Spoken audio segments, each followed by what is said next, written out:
Hello friends, നമ്മുടെ നാട്ടിൽ എല്ലാം കേരളത്തിലെല്ലാം വിളവെടുക്കാൻ പറ്റും. ഇത് കേബേജാണ്, ഇത് കടുകാണ്. കടുക് നമ്മുടെ നാട്ടിൽ ഇവിടെ വിളവെടുക്കാൻ പറ്റും. വിളവെടുക്കാൻ പറ്റാത്ത ഒന്നുമില്ല. ഇത് ഉണ്ട മുളകാണ്, നമ്മൾ മീൻ കറിയിലൊക്കെ ഇടുന്ന നല്ല രസമുള്ള മുളകാണ്. ഇതും വിളവെടുക്കാൻ പറ്റും. ഇത് ബ്ലാത്താങ്കര ചീരയാണ്. എല്ലാം നമുക്കിവിടെ ചെയ്യാൻ പറ്റുന്ന കേസാണ്.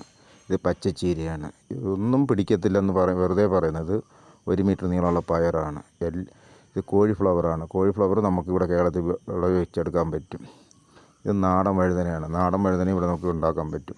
ഇത് സവോള മുളപ്പിച്ചെടുക്കുന്നതാണ്, പൂ ഉണ്ടാക്കാൻ വേണ്ടി. ഇത് ജീരകമാണ്. ജീരകവും നമ്മുടെ ഇവിടെ കേരളത്തിൽ പിടിക്കും. ഇത് കൂർക്കയാണ്. കൂർക്ക നമുക്ക് പിടിക്കാൻ പറ്റും. ഇത് നാടൻ ചേമ്പ്, അത് നമുക്കിവിടെ പിടിപ്പിക്കാൻ പറ്റും.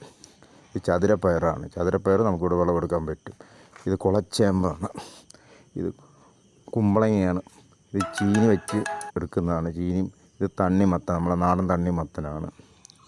ഇത് വെണ്ടയാണ്. വെണ്ട എടുക്കാൻ പറ്റും. ഇത് പൊന്നാങ്കണ്ണി ചീര, അതും നമുക്കിവിടെ വിളവെടുക്കാൻ പറ്റും. ഇത് നാടൻ വെള്ളരിയാണ്, കണി വെള്ളരി എന്ന് പറയും. അതും വിളവെടുക്കാൻ പറ്റും ഇവിടെ.